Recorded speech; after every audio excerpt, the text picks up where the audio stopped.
Hey, welcome to 23 Degrees Sideways. This is going to be part of a series of briefing videos. This isn't really out there for me to get a large audience. I just want to say some things to people who might want to listen to them. Excuse me while I kick my tripod once again. I have a bad habit of doing that as I'm getting set up. Sunset time, deal with the light. We've got a couple topics to cover. One of them is crypto and 3D printing and the individual sovereignty and the economic future predictions of that crowd, that set of people. Nuclear energy, EVs, autonomous drones, everything is going to, utopia, techno-utopia. We're going to talk about that. We're also going to talk about consumerism, loyalty service subscriptions. Where does consumerism go, and what are the resistances to consumerism? China's dying, and the industrial age is suffering a certain type of demise that is evidenced by that, but there's a big but there. And we're also going to talk about Elon Musk and Peter Zeihan and electric cars. And a little bit more broadly, alternative production and materials resource methods. See, Zeihan, he talks a lot about how we're going to lose certain supplies. Like recently he's been talking about losing neon. Neon is used to focus lasers that we use to make microchips, so without steel production, because steel, blast furnaces is where we usually separate out the neon. It's the main source of separated neon gas because it's a byproduct. Without large amounts of steel production, you can't have microchips. That's his little, set of connections. Remember that PBS series, Connections? Well, yes, but no. We actually have the technological know-how to separate out neon without blast furnaces. We know how to do this. We can do it. No, it's not going to be an overnight, instant on 3D printer make neon off of open source software tomorrow. But it's not going to take 10 years to spool up either. It's a couple of months, to get some production. And it depends on what the production is. And it's a solvable problem in the timelines that we need to solve it in, just like everything else. One of the things to remember, especially if you're in any kind of energy markets, chaos markets, or energy development, or energy venture development capital areas, is that the United States is going to increase and continue to increase its availability and consumption of cheap energy. We have everything we need. The rest of the world can go pound sand, and we're still going to have cheap kilowatts. Really, really cheap kilowatts. We have an endlessly variable grid. We get energy from ocean power. We get energy from geothermal. We get it from nuclear. We get it from coal and natural gas and shale. We get it from wood burning and wood gasification. We get it from solar. We get it from wind. We get it from whatever. We get energy from all sorts. We manage to create electricity from all sorts of energy inputs. And we have all sorts of energy inputs. We have an amazing array of inputs, and it's all cheap and it's all available. We're not even touching our potential right now. Yes, it would be super fantastic if we got more nuclear going. Great, it's 1950s, 1960s technology. We can do it without any other nation involved. It's super simple, it's super easy. It really is, and it's super safe. We actually know how to do this safely. So, energy, electricity is not going away in America unless there's a policy reason for it. And those policy reasons will not survive the population growing dissatisfied with those policies or the results of those policies, okay? You may continue to give lip service to those policies while not doing them. Kind of like the thing where Trump pulled out of the Paris Accords and everyone's like, oh no. Well, Trump was right that the Paris Accords was just a bunch of bullshit where we were paying for stuff that wasn't going to be done by anyone else. that part's true, you know, and for the woke crowd, that's because we are guilty of existential crimes of existence, and therefore we need to pay. And that's all great, and that's all good and everything, but America wants cheap energy, and we're going to get cheap energy, and you can go back into the Paris Accords, and we're paying for everything, but that means we control the Paris Accords. And we control what happens, and we're going to have cheap energy. Like, it just doesn't matter. We're going to have it. So, this video, though, this first video isn't really about cheap energy. I just want to make that note, because it's kind of a theme through everything that I'm going to talk about here. Deglobalization, I think Peter's right that is happening to a certain extent.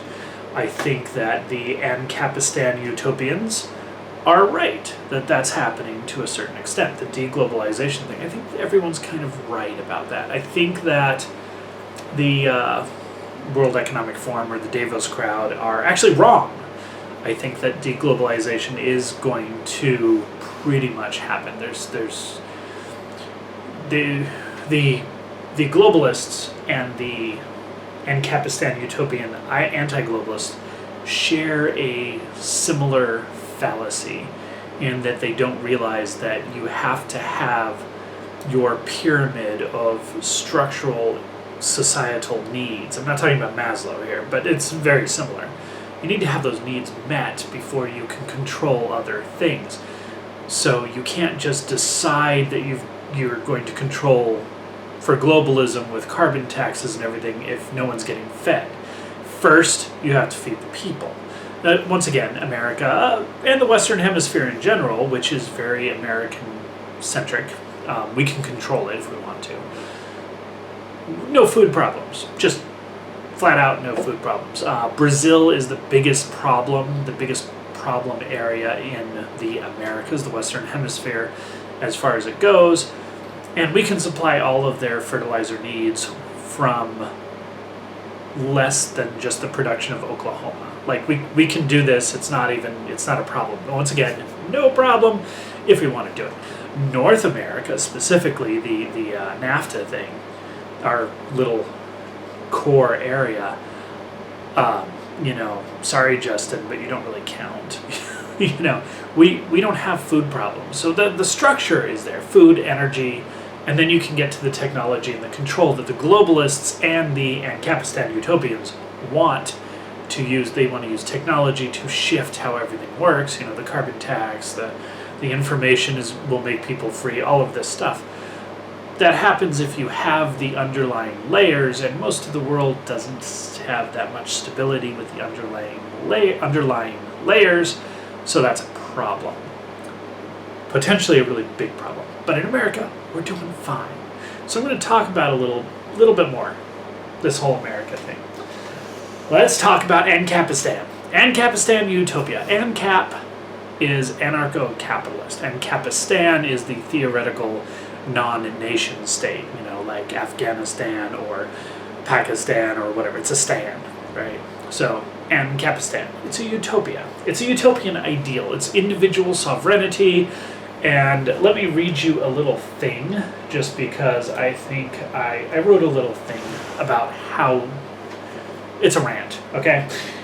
Individual sovereignty will be achieved through limitless solar and wind free energy systems powering your 3D printer at home that will build more 3D printers, solar and wind harvesters, like windmills, cars, couches, and even your computers, which you will use to mine Bitcoin for free from your free energy, leaving you with a life of gaming leisure while you have robotically grown or 3D printed food delivered from autonomous drones to your doorstep by ANCAP economic networks that are guaranteed access by the freedom of information, reducing all human conflict to zero.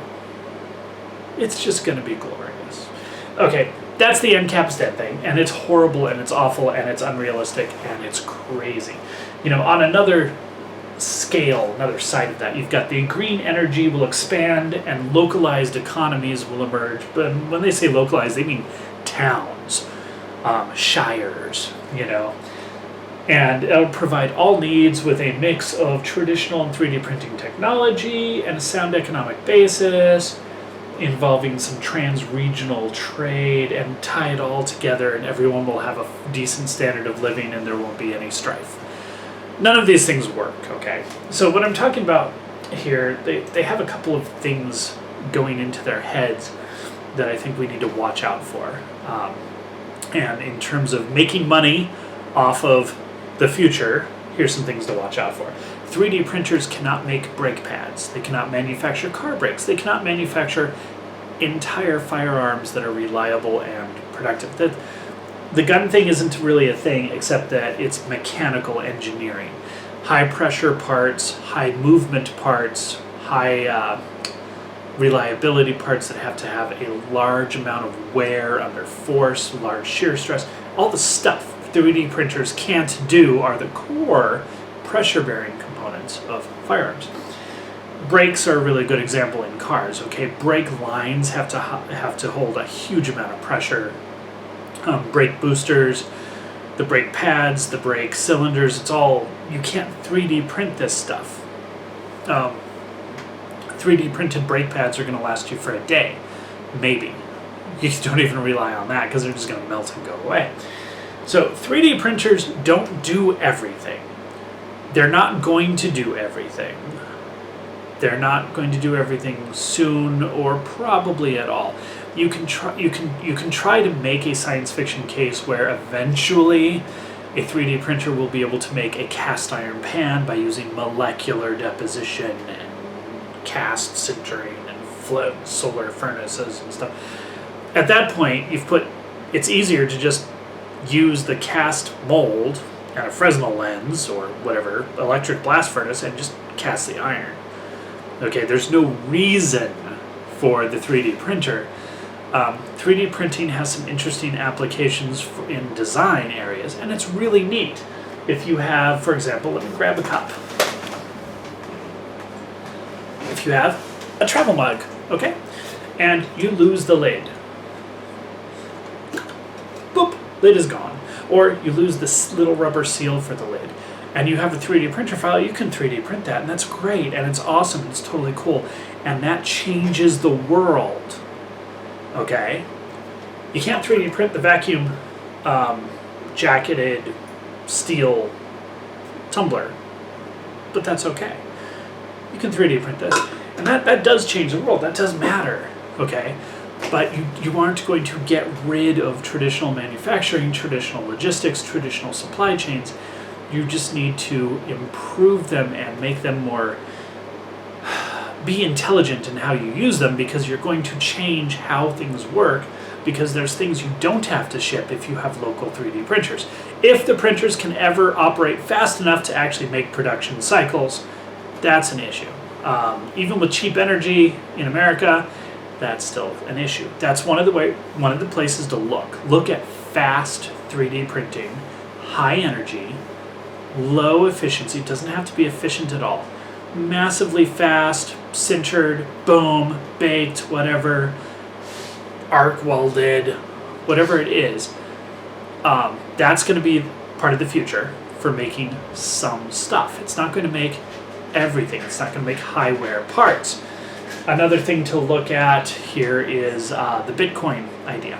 Bitcoin doesn't work. Bitcoin will not work. Bitcoin is a manipulated market.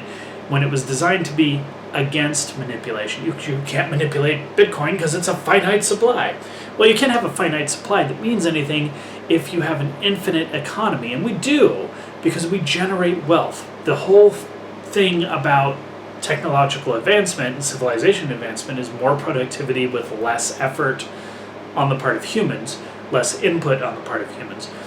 And that's wealth generation. What that is creation of livingry in Buckminster Fuller terms. We create wealth. If your currency, if your store of value, your money cannot keep up with the increase of wealth, then it's useless. It's just going to be useless because it's inherently manipulated. If you have 2 bitcoins, 2 full bitcoins 20 years ago, yeah, who cares? If you have them now, ooh, it's worth thousands of dollars. It was worth more than twice as much as it is today a year and a half ago, but that's market manipulation, which of course you can't do with Bitcoin. The anonymity of Bitcoin is gone. That ship sailed a long time ago, and governments can control it. So the only place Bitcoin really works is a way to, it's a good marker for laundering your money from one form to another or one location to another, but there are other ways to do that. Bitcoin serves a very good role there, but it doesn't change the world, okay? Currency without authority and responsibility is never going to be dominant. You can hate the US dollar because it is manipulated by the Fed and the government and stuff for our own gain, but the reason it becomes a global currency is because there is an authority and a responsibility, the United States, behind it. And whether you like it or not, that's really pretty critical. I think that's crucial. Even gold. There's different values of gold, and bullion that is not a minted coin from a recognized top tier country, basically Canada, the United States, Germany. That stuff is worth less. If you go to a gold market, it's worth less than an American eagle or buffalo or whatever, just because we have a trust in the authority and responsibility of the United States minting the coins. So even with a hard, quote-unquote, hard currency, with a theoretically fixed supply, you still have this problem. So Bitcoin is not an answer. Bitcoin mining companies, ventures, all these things, if you want to invest in them short term to see what happens and play money and stuff, that's great. But realize that you're working with a market manipulation and trying to score in a game, not changing the world. I really don't think Bitcoin is going to change the world the way the evangelists claim it is. I think it is structurally incapable just by nature of what it is, being a fixed supply currency in a non-zero sum game world. It's broken by creation, by design, so to speak. So that's the Ancapistan part of this video series. I want you to remember that local supply chains are going to matter. So getting raw materials to local manufactories, especially automated manufactories, that's a big growth area. I want you to pay attention to local, automated, versatile manufacturing. Not necessarily 3D printing. 3D printing will be included. Okay, a local custom shop right now is going to have welding, laser cutting, CNC mills, CNC lathes, and 3D printers. Okay, it's going to have all of those things together, and possibly injection molding. Look at molding, rapid prototype, really cheap, fast molding, injection molding as a future technological advance area. Making the molds for large production run pieces is one of the big sticking points. Okay, when the molds wear out, stuff goes bad, you have to make the new molds, they're very expensive. Rapid mold production, even if they don't last very long, that's a big key to local manufacturing in a deglobalized system. So pay attention to that also. And I'll be back in a little while and we'll talk about the next topic.